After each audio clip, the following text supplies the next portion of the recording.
Galicia. 1.195 kilómetros de costa, 6.400 embarcacións pesqueiras, 30.000 familias vivindo do mar. A pesca e a agricultura son os dous pés nos que tradicionalmente se asentou a economía galega, aínda que hoxe a maioría dos galegos traballemos no sector servizos. Se houbese un arquetipo de mans galegas, nelas habría restos de terra e de sal. O sal dun mar que de sempre formou parte da nosa historia. Nos vindeiros 30 minutos imos navegar no noso pasado pesqueiro e descubrir de que maneira o mar se converteu na nosa particular despensa. 9, 40, 30, 20, 10,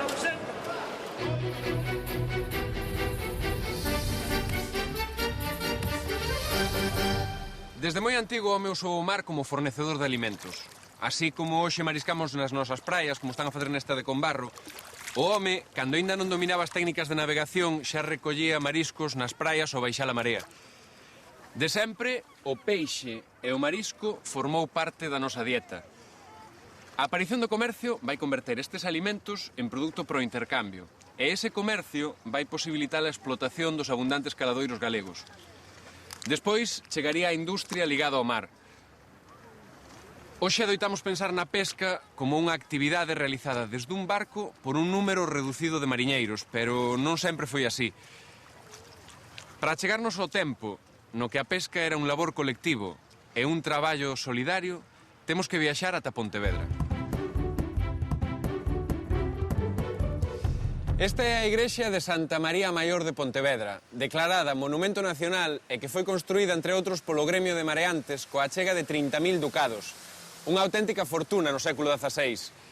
Ao seu pé, ao longo da beira da ría, estendíase o barrio da Moureira, situado fora das murallas da cidade. A construción desta impresionante igrexa reflicte a importancia e o poder que tiña o gremio de mariñeiros na cidade de Pontevedra. De feito, o gremio de mareantes tiña os privilexios de organizar cercos e a venda e salga do peixe. Este é o actual estado do barrio da Moureira, un lugar no que na Idade Media lles estaba prohibido vivir a todos os que non foran traballadores do mar. O pasado pesqueiro de Pontevedra hai séculos que quedou esquecido e hoxe é difícil atopar entre estas rúas o ambiente pesqueiro do pasado. Na nosa primeira historia imos viaxar máis de 400 anos para saber como se pescaba e como vivían os mariñeiros que pertencían ao gremio de mareantes.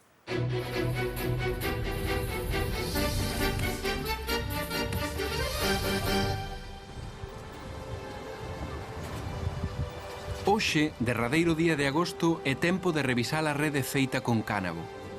Francisco ten 40 anos. É un pescador da Moureira, o barrio pesqueiro da cidade de Pontevedra. Forma parte do Corpo Santo, a confraría cabeceira do gremio de mareantes pontevedrés. Chegou a temporada da pesca da sardiña e o aparello estaba guardado desde o pasado decembro, que foi cando rematou a anterior. A rede herdouna do seu pai, que a súa vez a recibira do seu. Ese pano é a súa contribución como membro do gremio de mareantes á arte de pesca empregada nese tempo na ría de Pontevedra, o cerco real. É unha arte deseñada para atrapar os grandes e densos bancos de sardiña que entran na ría. Consiste nunha gran rede que é inmanexable en terra se non se reparte en centenares de panos de rede que proporcionan os membros da confraría. Cada parte coñécese como o quiñón, e no inicio da temporada todos os quiñóns particulares cósense entre sí para formar a gran rede colectiva que constitúe o cerco real.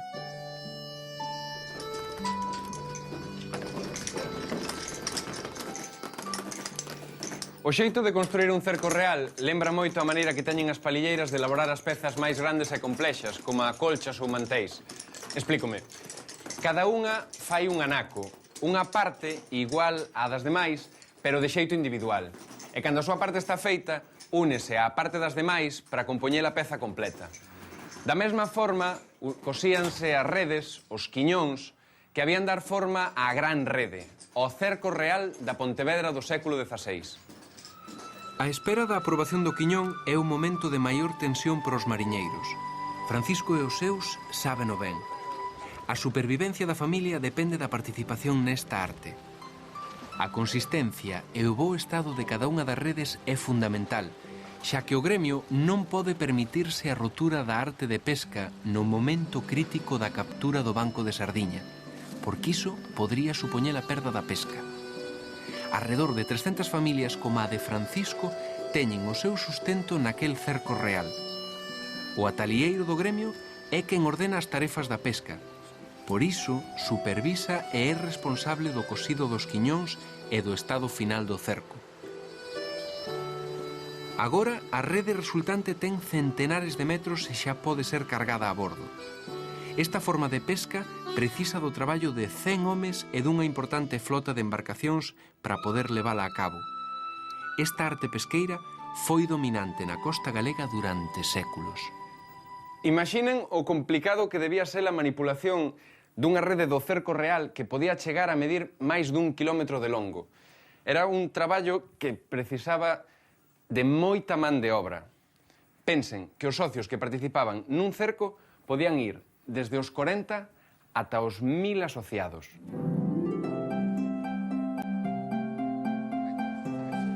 Os gremios de mar, ademais de organizar e regular a pesca, recibían unha porcentaxe das capturas para necesidades religiosas da confraría ou para desenvolver o labor asistencial entre os seus agremiados. Desa maneira, dan cobertura ás necesidades das familias mariñeiras máis desfavorecidas. A actividade pesqueira contribuiu á aparición e desenvolvemento de aldeas e pequenas vilas no litoral, asentamentos que dependían dos recursos naturais que capturaban, pero iso non significaba que non tivesen cargas señoriais, xa que lles tiñan que pagar tributo aos propietarios da terra onde se establecían, e era norma xeral que o fixesen cunha parte da súa pesca. Pero, ademais, existían outros tributos a maior escala. Nas aldeas e vilas mariñeiras da terra de Santiago, a actividade pesqueira estaba gravada por 3 tipos de impostos. O primeiro, o coñecido como Dezmo do Mar, que debían pagar todos os barcos que comerciaban desde portos galegos ao arcebispo. O segundo, o Portádego, que gravaba toda a actividade pesqueira e que se pagaba en especie. E o terceiro, o chamado Dezmo de Pescado, que consistía no pago de parte da pesca por cada embarcación. O que quedaba era para os mariñeiros. E, polo que se ve, hai cousas que non cambiaron moito nos últimos 400 anos. Pontevedra era a cidade galega máis importante do século XVI. Chegou a ter arredor de 7.000 habitantes nese tempo. Este esplendor veu marcado pola importancia da actividade pesqueira que provocou un gran auxe económico na vida da cidade. A través do arquivo do Gremio de Mareantes, depositado aquí no Museo de Pontevedra, podemos achegarnos a esa época. O Gremio de Mareantes e o Cerco Real foron apoiados pola monarquía española. Colaboración, máis ben interese, porque outorgándolle a exclusividade da pesca a ese gremio, a coroa podía controlar o uso do sal necesario para a salga do peixe, xa que a monarquía cobraba un imposto polo comercio do sal. Cun só usuario, a facenda podía intervir mellor e cobrar ese imposto. Por medio deste documento de 1588 e da súa transcripción feita pola arquiveira do museo, podemos comprobar o poder e a influencia social do gremio de mareantes, que tiña, entre outros dereitos, o de prender a outros mareantes cuando quier que pesquen en los límites e demarcaciones desta villa, hasta las estelas de Bayona con redes e aparejos vedados conforme a las dichas ordenanzas e sentencias. Xa vimos que daquela época a pesca realizábase de forma conxunta e solidaria entre os membros do gremio de mariñeiros. Pero esas asociacións foron perdendo funcións porque a monarquía borbónica e os concellos foron asumindo facultades.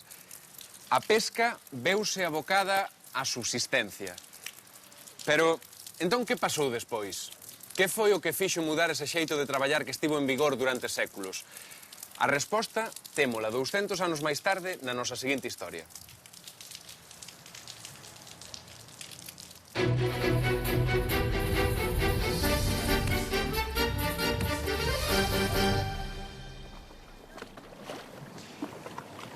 Arredor de 1750, nas Rías Baixas, realizábase a pesca da sardiña en embarcacións como esta da Dorna Xeiteira.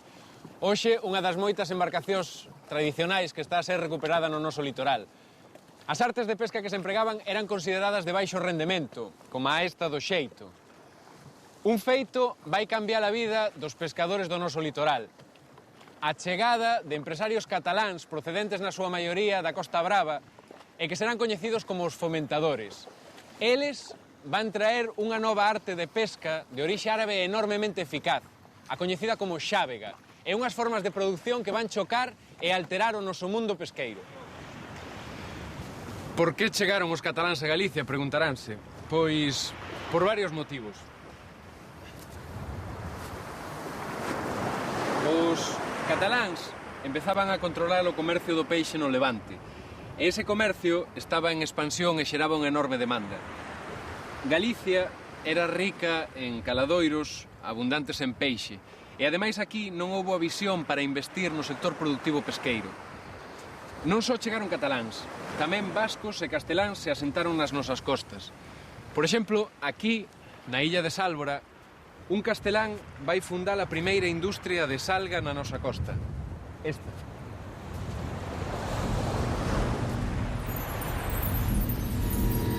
A lancha volve de pesca. Non foi un bo día e as capturas escasean a bordo. Hai inquedanza entre os mariñeiros. Prácticamente todos levan desde nenos traballando no mar, e o único que os distingue son os sanos e as marcas deixadas polo traballo. Algúns teñen medo. Ao chegaren a terra deben facerlle fronte ao pago de débedas. Precisan cartos para devolver os préstamos que tiveron que pedir para arranxar as súas casas, e os que teñen aforrados non lles chegan. O futuro das súas familias depende dos cartos que lles correspondan pola pesca que levan a porto. Dous empresarios cataláns agardan a chegada das embarcacións. É temporada da sardiña e como fan desde hai varios anos desprázanse desde a costa catalá ata a ría de Pontevedra. Traen os seus barcos cheos de mercancías que venden nas súas propias tendas de coloniais e despois volven coas bodegas cheas de peixe. Neste tempo, algúns cataláns xa se instalaron permanentemente na costa galega, pero aínda é norma que cheguen pro inicio da campaña da sardiña e regresen a Cataluña ao remate. Como a todos os días, os fomentadores cataláns acompañan o traslado da pesca ata a súa fábrica de salga, situada preto do Areal, na liña de costa. Está próximo o momento no que os cataláns queden plenamente asentados nunha sociedade pesqueira galega que van conseguir cambiar, introducindo sistemas e técnicas de producción que romperán cos métodos tradicionais de pesca galega. A chegada dos cataláns provocou tensións na sociedade galega e xurdiu un sentimento anticatalán. Non é de extrañar que a burguesía galega e os ilustrados alentasen a rebelión dos pescadores contra aquela situación e os invitasen a tirar a pesca feita con xávega ou a queimar as artes de pesca que estaban na praia. Esta é a maqueta dun bote empregado na xávega. Pero, que tiña a xávega que tanto irritaba aos ilustrados? A xávega era unha arte de pesca de arrastre que tiña gran tradición no Mediterráneo e que consistía nunha longa rede composta por un copo e dúas bandas que se arrastraban desde terra por medio de cabos moi longos. Introducírona os fomentadores cataláns e foi considerada polos pescadores galegos como unha arte de pesca depredadora que arrasaba o litoral. O ilustrado galego Xosé Cornides Saavedra, que vivía nesta casa da cidade bella coruñesa, atacou con dureza os fomentadores cataláns.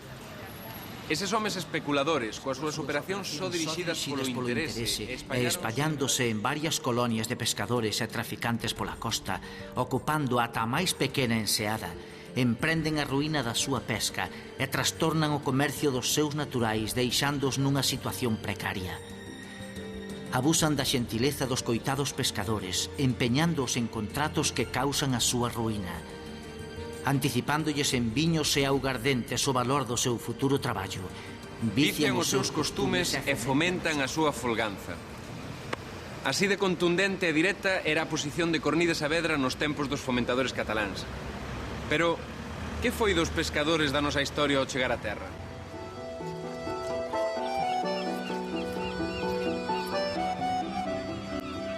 Os nosos mariñeiros formaban parte da tripulación do barco propiedade do patrón, que era quen negociaba o prezo da pesca. Pero os fomentadores, nalgúnas ocasións, adiantaban o diñeiro para a compra do aparello. Os mariñeiros íanlles descontando eses cartos da captura que realizaban. No momento do préstamo xa quedaba fixado o que lle ían pagar polas sardiñas. De feito, o sistema empresarial dos fomentadores fai que os pescadores dependan cada vez máis dos empresarios. Os cataláns introduciron o salario como forma de remuneración do traballo mariñeiro. Pero este sistema levaba aparellada unha perversión empresarial. O salario foi sustituído moitas veces por obrigas de pagamento que podían ser trocadas nas propias tendas de coloniais que os empresarios tiñan nos portos galegos. Os mariñeiros tiñan que mercar nas tendas dos cataláns, o único lugar onde eran válidos aqueles cheques ao portador. Xa vimos que dende os séculos finais da Idade Media os mariñeiros se agrupaban en gremios e que a pesca se realizaba de xeito colectivo. E que ese xeito de traballar se foi abandonando para pasar paulatinamente a pescar dun xeito máis familiar desde embarcacións pequenas. Modelo que rematou coa chegada dos fomentadores cataláns que introduciron novas formas no proceso industrial de salga. A importancia da inmigración catalá a Galicia por motivacións pesqueiras durante os anos que van desde 1750 ata 1820 reflíctese nos 15.000 cataláns que se trasladaron a Galicia e que converteron a salga na primeira industria pesqueira das costas galegas. Significaron a fin a penetración do modo de produción capitalista na actividade pesqueira, o que tamén provocou cambios na forma de traballo tradicional. O impacto da chegada dos fomentadores cataláns é semellante ao que está a pasar hoxe na industria do leite, coa chegada das grandes multinacionais leiteiras que se están a asentar no noso país. Os seus intereses non teñen por que coincidir cos dos produtores do leite, nin cos de Galicia.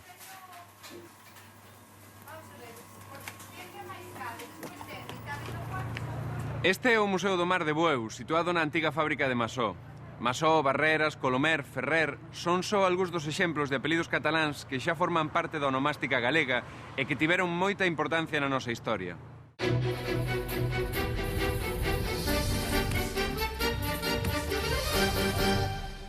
Estamos na Casa de Aldán, un establecemento de turismo rural situado nun antigo almacén de salga.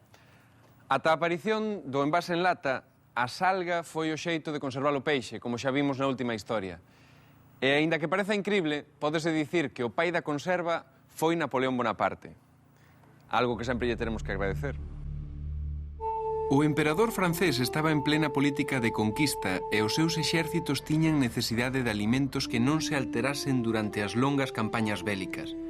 Para iso, estableceu un premio de 12.000 francos para quen encontrase un procedimento de conservación de alimentos. Así naceu a conserva. Ao principio, os envases eran de cristal e despois chegaría o tempo do envase en lata, que é o que predomina hoxe. Tanto na industria conserveira como nas súas derivadas, incluída a fabricación de latas, o traballo da muller foi moi importante e aínda segue sendo. Tras varios intentos pioneiros, no ano 1861, o empresario fillo de cataláns Víctor Corbera Puig monta en Chapela unha fábrica que importa o sistema francés de conserva, que se chama estilo Nantes, pola técnica de envasado e a maquinaria que era importada da Bretaña francesa. O esgotamento dos caladoiros de sardiña bretóns propiciou un desprazamento do tecido empresarial conserveiro cara ás costas de Galicia, onde había uns caladoiros sardiñeiros abundantes. Acabamos de ver como de novo a abundancia de peixe nas nosas costas supuxo unha nova revolución no sector pesqueiro. Estamos no hoxe céntrico Paseo do Areal, na cidade de Vigo.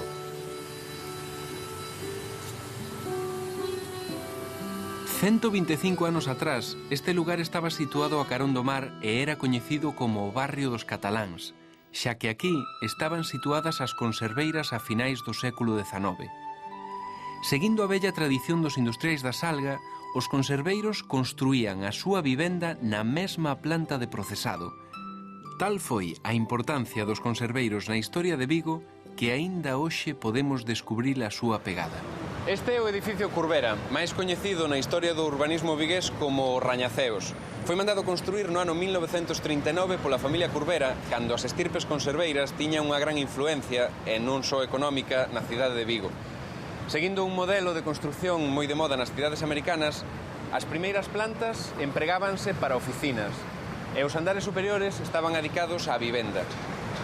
Na nosa seguinte historia imos ver como se creou un gran imperio conserveiro. Xosé Ramón Curbera Puig era un empresario conserveiro de orixe catalá. O pioneiro da saga Curbera fora Zenón Curbera, que chegara desde Aréns de Mar a Galicia en 1780.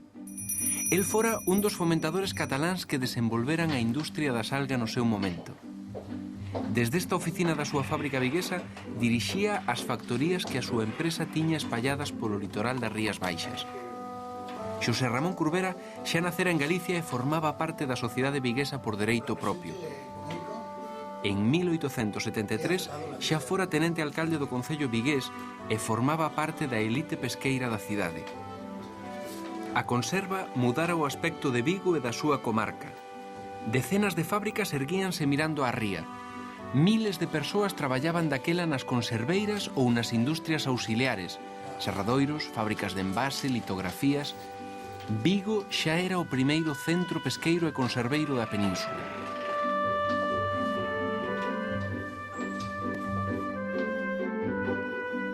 A principios do século XX, na costa galega había decenas de fábricas de conserva.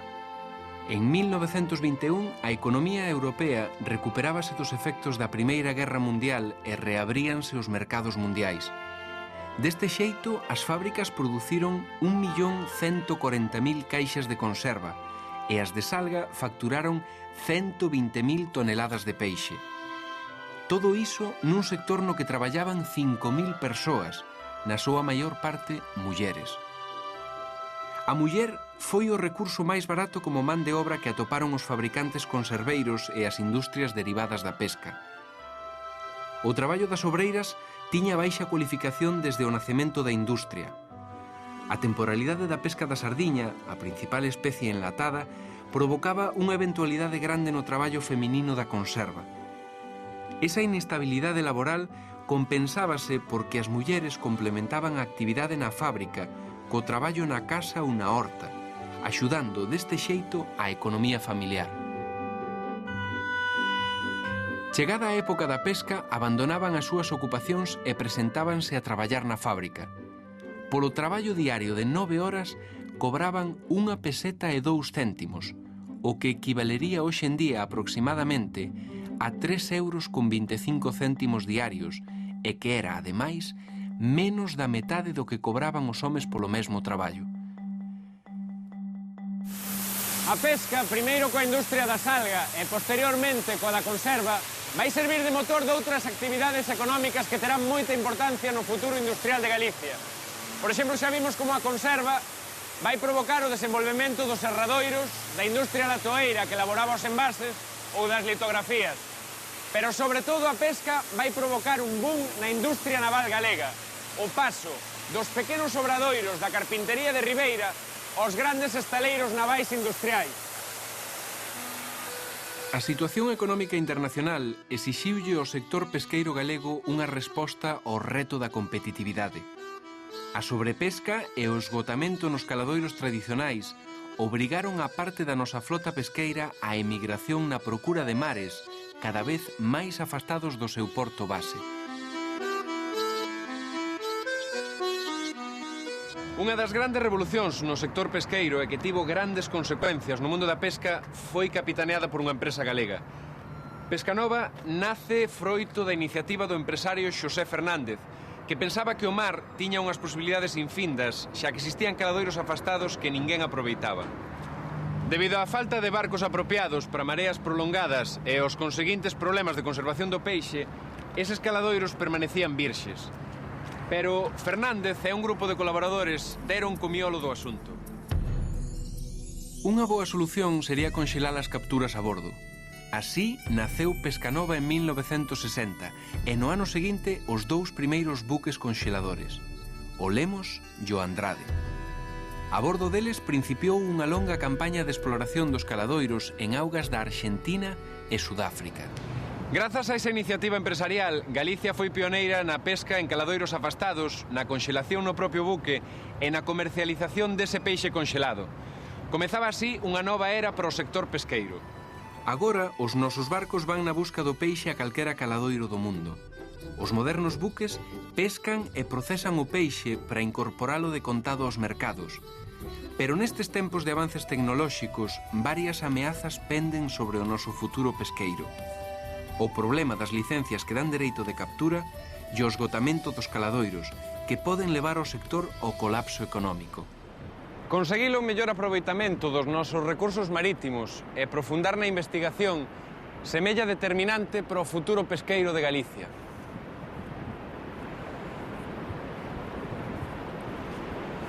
Estamos na piscifactoría de Cabo Vilán, no seu momento a maior planta de cultivo de rodaballo do mundo. A alimentación que provén do mar segue a ser de gran importancia para a nosa vida, pero os recursos mariños son limitados. A pesca atópase nunha encrucillada. É esta a única solución que nos queda para a sobreexplotación dos caladoiros?